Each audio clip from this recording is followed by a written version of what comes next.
Incinerated. My mother destroyed my childhood, made me fail out of college, and laughed when I was homeless. I destroyed her entire effing life.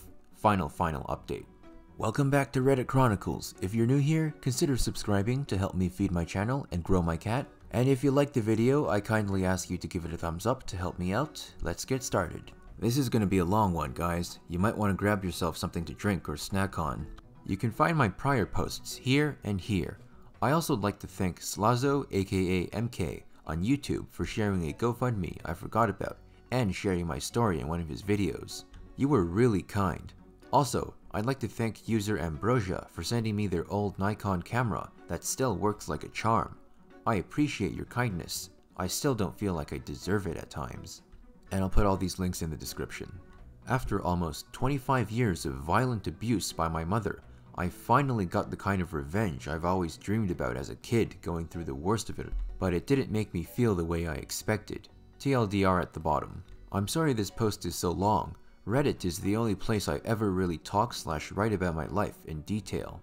I'm also sorry to all the people who suggested I take the high road. I didn't. You were all right. It didn't make me feel better. I know the deliberate steps I took to purposely ruin my mother's life makes me a bad person. I'm willing to accept that, and I'm going to continue trying to be the person I believe I can be. I'm not sorry. You can skip to the end if you don't want a rehash of my subpar life, and would rather read the update. Lastly, if my sister ever reads this, I'm sorry I wasn't a better brother. Rehash. For those who aren't aware of my life, I'll try to summarize it all, but it's not something that's easily put into a short paragraph or two. Growing up with my mother was worse than hell. If you've ever wondered what it would be like if your worst enemy went back in time to raise you, you'd understand my life. At some point, around 9 to 10, I began to realize how alone I was and how exhausting my life would turn out to be. I kept hoping, this time, she'd finally just continue wailing on me, hoping she'd never stop beating me and finish the job. Either that, or I'd be so close to death, she'd be forced to take me to the hospital where they would question her and I'd somehow be saved. It seemed like nobody ever cared enough to look deeper, dislocate my shoulder with a cast iron pipe, beating me every night until I ate things I was slightly allergic to, and then beating me more for throwing it up. Lit my Christmas parents I got, then having to be held back by her boyfriend at the time because she was holding a knife to my neck, telling me for the millionth time that I was worth less than my father, and nobody else would care if she did it. I could fill pages with all the things she did to me. I remember when she really started digging in and telling me I was worthless nearly every day. I was 13, and it was the first time I started contemplating suicide, though I was always too weak to follow through. My mother tried to kill me 3 or 4 times, if you count a half-assed poisoning. I say half-assed only because I vaguely remember the details, but it involved her forcing me to drink something with bleach in it. It's kind of funny in a sick way, because I didn't even remember that until now, and that's not as bad as all the things I've put a lot of effort into not remembering. I just have shitty memory, so I guess it helps. I don't think I actually went longer than a few weeks without getting beaten bloody over something trivial, like not washing dishes fast enough, or walking away too hard just after getting beat up by her. Years of physical and psychological attacks. Did I call the cops? Of course I did. Can you imagine how hard it was to watch my mother smile and lie to the cops, telling them I was exaggerating? Then having to watch them get into their cars and drive away, knowing I had to go back inside? In the beginning, I had hoped things would change. Toward my teen years, I started drinking and stopped caring, and now here I am, after all of it, somehow still alive. My stepdad used to tell me years after his divorce with my mother that he'd only stayed with her because he was afraid she'd kill me one day. He's lucky he never saw how much worse it got when he wasn't there to take the hits for me anymore. It would break his heart. He was also the one who told me about my mother's being sexually abused while growing up in a different country, which helped me to gain some perspective in my teens. Not that it made a difference by then. It didn't matter to me, because each and every day she had a choice. Every time she'd choose to hurt me. Every time. Maybe I'm overstating things, considering she didn't actually kill me, even though she has come close so many times. Maybe that means deep down she secretly cared for me or something? I don't know. I don't think about it. She did go out of her way to buy me new electronics often, but she'd end up using those as leverage against me and invading my privacy constantly, so it ultimately wasn't that much of anything. After everything and all the times she kicked me out from 13 to 17 years old, I was always on edge. She told me when I was 18, I was still staying with my aunt, that if I went to college, I'd always have a place to live. I don't know why I believed her. I had went to go stay with my aunt temporarily for 4 to 6 months after my mother kicked me out of the house at 17, but my mother would always stop by and buy groceries for me or leave me cash. She was unnaturally kind to me while I was there. By this time, she wasn't hitting me anymore, not that she could, as I'd have snapped and absolutely wrecked her shit at that age, but I strongly dislike hurting people in any form, so the point is moot, and was more so prone to just verbal attacks, but since I was never really around her anymore, life seemed to get easier. My mother had learned more than enough ways to F with me without touching me. It seemed like she hated me more than I hated myself at times. My aunt couldn't have me stay with her anymore, as she really liked her privacy. I'd already been there for a while, and I was an emotionally damaged and rebellious teenager she didn't have time to help. So, I went back to my mother's house for the last time, and started attending community college full-time. I didn't really have any desire or passion. I was just an empty husk going through the motions, but I was still trying my best to keep living, even when I didn't feel the will, in hopes that one day I'd have something different for once. My mother, of course, decided to go back to her old habits. Things like dumping all the trash with dirty diapers and old food or dirty dishes filled with water on my bed when I was out, if I forgot to do them, and sometimes just because she was in the mood. Locking me out in the snow for hours because I didn't respond to a text or something, even if I had class in a few hours. I wasn't even allowed to have keys. She'd pretend not to hear me when I rang the doorbell or knocked for hours. She'd also tell my younger sister to ignore it. I'd eventually end up having to sleep on the steps outside or at a friend's house and get punished for doing it, even though I was 18, because it was her house and her rules. It was always non-stop. I had no real direction, and I honestly had no plans to exist past 25 years old. Despite literally all of that, and then some, I was doing well in school, community college, with a 3.6-ish GPA. I finally left my mother's house for the last time a few days before finals week.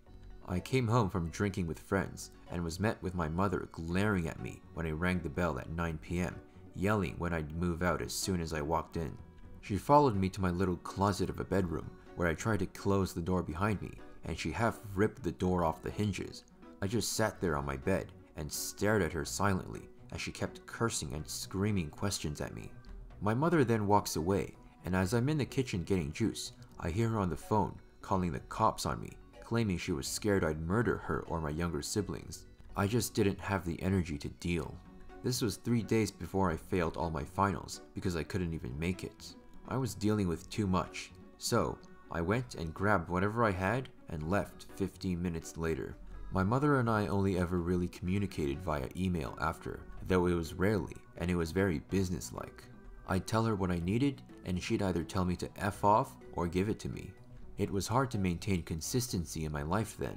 I was at rock bottom all the time. I didn't care about anything, I drank every day, and I hung out with the worst kind of people who brought out the worst in me. I bounced between cheap rooms and couches. It was early 2016 when I discovered photography, and it completely changed the direction of my life. I didn't hang out with anyone, or bother trying to maintain all the pointless relationships. I just dove headfirst into it. I was able to put the things I didn't understand about myself into perspective. For the first time in my life, I felt something. Not like a feeling per se, just like this sense of possibility. For the first time, I was seriously wondering just what I could be capable of. I had something to look forward to. I felt like if I pushed myself as hard as possible, I'd be good at something, and I'd be a good person. And so I isolate myself from nearly everyone I knew and spent every single day learning or practicing or being frustrated that I wasn't getting results. Even though I was drinking heavily, I always held a job and kept doing photo shoots and kept practicing like mad. I eventually got my first apartment and was functional for a year. Did I have my shit together? Hell no, but I was still figuring my shit out. Cue one of the worst days of my life. Me getting robbed while I was blacked out drunk for 2 months rent and camera gear by a friend, which led to me losing my apartment and job, followed by an email by my mother asking how I'd been. We ended up talking on the phone, and it was civil for like 3 minutes before I mentioned how hard things have really been for me. She was bragging about some new expensive speaker system she bought, and I, like a dumbass, asked her for money, about $100. I told her if I could give my landlord anything, he'd be reasonable and give me time to get more cash together, and I'd be fine. Lol, that obviously did not go well at all. It all escalates to her literally laughing and then telling me it was my own fault for being homeless. She also completely denied ever abusing me when I stated I was in this situation because of her. I hung up on her. My thoughts were all over the place, and I felt this intense frustration more so than anger. Within a few moments, my head cleared, and I had decided something as I was sitting in my bedroom, 5 or so minutes after the call. I decided that I was going to completely ruin my mother's effing life, no matter what. Revenge. And so I did. I called Child Protective Services on her and informed them of my history of abuse at her hands. I informed them about the dozens upon dozens of old photos I have of myself, all bloody and bruised up. I previously compiled as much evidence as possible in my teen years, though never did anything with it until that point. That sparked a visit, which led to an emergency removal of my 3 younger siblings when they caught my mother punishing my little sister coincidentally when they happened to do a visit. My mother was also arrested, but released hours later. I reached out to the job she got years ago with the fake resume she made me write for her and made them aware of her falsehoods. Because of her field, it was promptly looked into, and she was fired as well as blacklisted. She lost a nearly $80,000 salary. I then deleted every email in all of the email accounts I made for her because she never changed the passwords. Afterwards, I deleted the email accounts themselves. Within a few weeks, things were definitely going downhill for her. My youngest sister's dad was engaged to my mother and is now trying to file for sole custody of my little sister, who's in CPS custody. I'm sure he wasn't happy finding out what his baby daughter has in store if my mother was given free rein. She's missed her court appointments, and I know she hasn't been able to pay her mortgage since last year, as I've heard she had to ask one of her friends for money. Her life had become a creamy, messy sheet symphony, and I was the fecal-splattered conductor. It was all going to sheet. She went radio silent for months and had a warrant after missing another court date. This was all fall/winter of last year that she was off the grid, and so I went on with my life. I get a random call from her and find out she went to her home country months ago after everything went to sheet. How was she allowed on a plane? I have no clue. So cue another geyser of BS spewing from my mother's mouth. She's telling me I need to tell CPS she's a good mom and that she's never abused them or me. It's unbelievable. So I cut her off and I shut her up. I was a little buzzed when she had called and had always mentally prepared for this moment. I started slowly telling her in graphic detail about all the gross shit I used to do to her food because F it. I told her how I used to piss in the pitcher of Lipton iced tea she used to force me to make for her and then not allow me to have. I told her how I'd secretly sabotage her utensils with my butt cheeks before serving her food. She was quiet at first, but then began cursing me out, though it didn't bother me. I'm on a roll, and I wasn't listening. Her words didn't matter to me anymore. She's blaming me for her life turning out so terribly, while fully unaware of how true that statement is in terms of the situation she was currently in. She shuts up long enough for me to get one word in before hanging up and blocking her number. I thought that was the end of it. I expected my last post to be my final update, but as I've said before, my life is a shit symphony. The official update. My aunt and I recently reconnected about 2 months ago. Prior to last month, I haven't seen her in years. We met up and had a long conversation about life and everything, and then she admitted that she talks to my mother nearly every day. She had mentioned all the things happening to my mother, but didn't know it was me who started it all. She actually felt really bad for my mother, but my aunt was always a really caring person, so I understand, I guess. I told her I was very uncomfortable with the thought of her talking about me to my mother, and asked her not to. My aunt did it anyways. After meeting up with my aunt, I learned through her that my mother was finally coming back to America. She was arriving at the airport in 1 week. The problem was, my aunt told her that I was going with her, so the 3 of us could all talk without telling me. I didn't know what the feeling of betrayal really felt like until my aunt told me that. To be honest, as wrong as it sounds, I'd rather my mother just think I died or something after our phone call. But my aunt kept insisting that I had to give my mother another chance, and I had to learn to be open-minded, and that though she wasn't there all the times my mom did horrible shit to me, she loved us both and wanted us to get along. Somehow I think this aunt likes her sister a lot more than she likes her nephew. Like I'm supposed to just get along with someone who's tried to murder me? Like, my mother has choked me awake for school. If you don't know what it's like to forcefully wake up, not being able to breathe, and seeing your own mother standing over you at 5 AM, angrily and tightly gripping your throat, count yourself lucky. Ouch. But as I said at the beginning of this post, I've already resolved myself to being a bad person, so I lied to one of the only people who was kind to me, and I promised my aunt I'd try to have a heart-to-heart with my mom and her, and talk out the nearly 20 years of abuse. Obviously, that was not happening. When we got off the phone, I called the detectives who gave me their number months back, in case I heard back from my mother. I asked them a few leading questions about what would happen if so-and-so were discovered, and then I made my plan. I wasn't sure if my mother would make it past customs. How is she able to travel to a different country with a warrant? I didn't know. But if she did, I'd call the police in the bathroom and wait for them to arrive while I sat with my mother. Cue my mother making it past effing customs because she's my mother. She's a horrible person, but she's good at what she does, which is being horrible. I digress. My mother calls my aunt when she's getting off the planes, and my aunt says she's going to meet her. I told my aunt I'd wait for them in the little Starbucks, and then we'd all drive somewhere else. My aunt agreed and went off. I called the detective and told him that my mother was standing a few feet away from me, and if they could meet me at our destination we were going to. They told me that was unnecessary, and that they'd have the officers closer to me come and apprehend her at the airport instead. And so I waited and waited. And then I finally saw them arriving, both at the same time.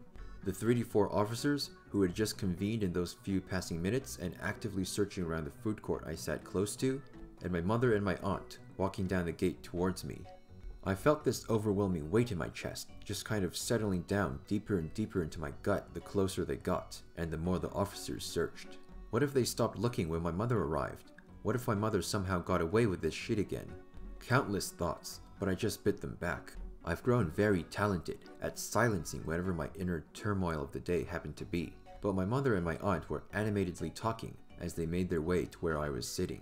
Before they had a chance to say anything, I quickly jumped up and said, "I ordered some teas, let me go see if they're ready," which was the first thing I could think of as they were sitting, but it worked and I dashed off past the cash register to the Starbucks and to the outer part of the food court. Looking back, saying I had to go grab some tea probably wasn't the best thing to say, but I digress.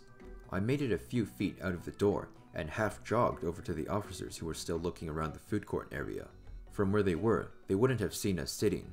I walked over and asked them if they had gotten a call about a woman who had a warrant or something. I mentioned that the detective said officers in or near the airport would arrest her. They said they did, and I told them that it was my mother. I told them her first name, and they verified her last name. I told them she was sitting right in the Starbucks, waiting for jail, and one of the cops chuckled. Seemed a bit surprised and judgy that I was pointing them right to my mom.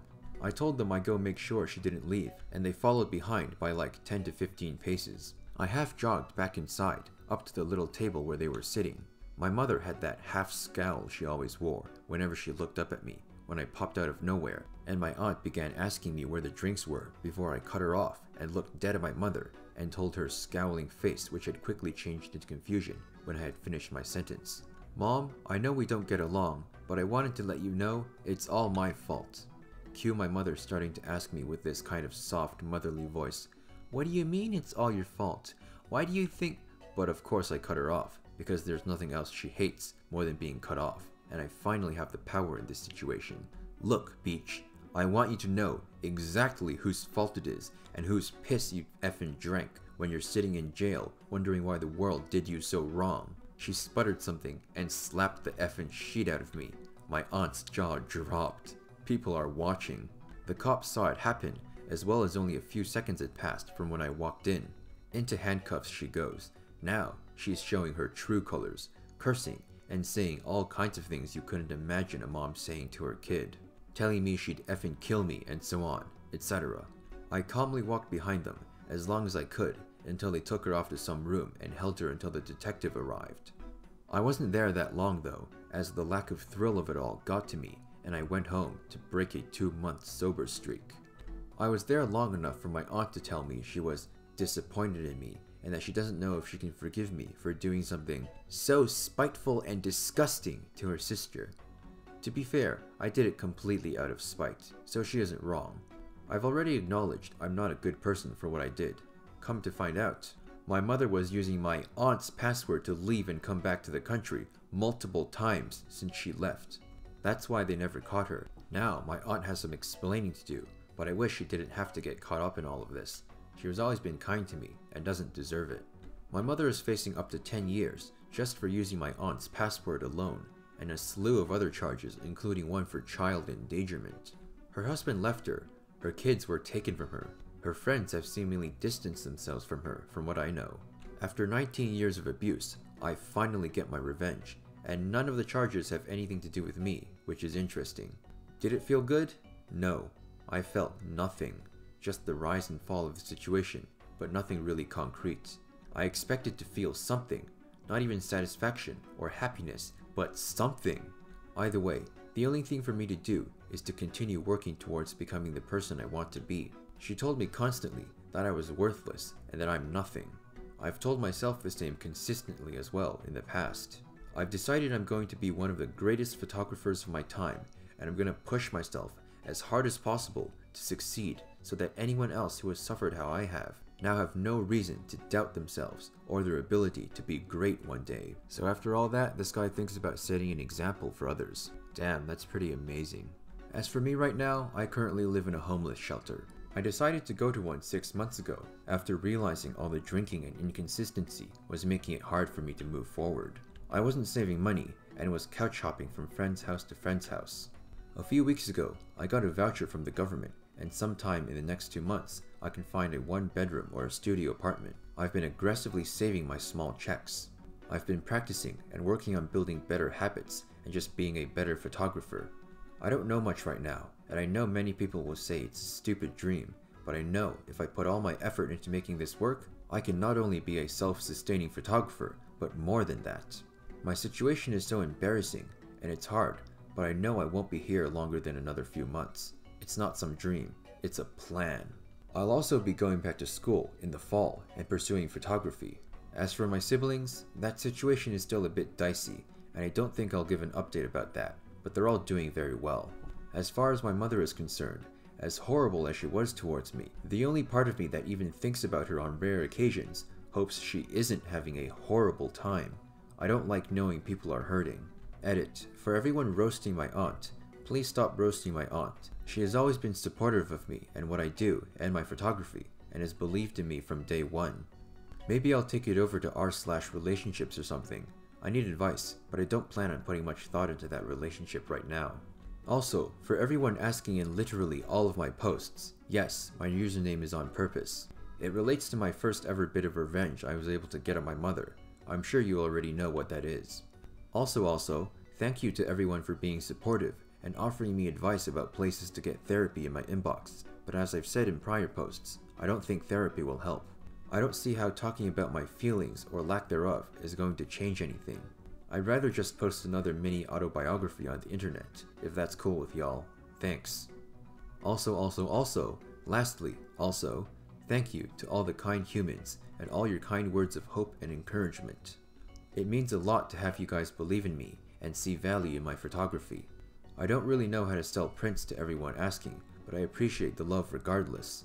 Your words help me reaffirm my belief that I can get better and be great one day. I plan on it. Hope you stick around for the journey. I don't know if the mods will murder me for putting my photography page, but it's at @IamLarryPotter. Holy crap, guys. If your mom wasn't like this, count your blessings. But even so, what do you think was the harshest thing your parents ever did to you? And why do you think so? Share your story in the comments section. And if anyone can shed some light on this mom's behavior, definitely leave a comment too. And I'm not just talking about her being abusive. I mean, why would she be so abusive, but also do things that kind of show she cares about her, you know? Like dropping off groceries for him, giving him money, buying him electronics, or anything else I might have missed? Anyway, I hope you guys enjoyed my longest video yet. That story was actually almost 5,000 words. If you want some more long and heavy revenge stories, the two boxes on the left are good options. If you're looking for something a bit shorter and lighter, the box on the right is what you want. And if you liked the video, I assume you did since you're still here, share it with your friends to see what they think. And of course, if you haven't already, click the kitty to subscribe and you'll never miss another video. I'll see you in the next episode of Reddit Chronicles.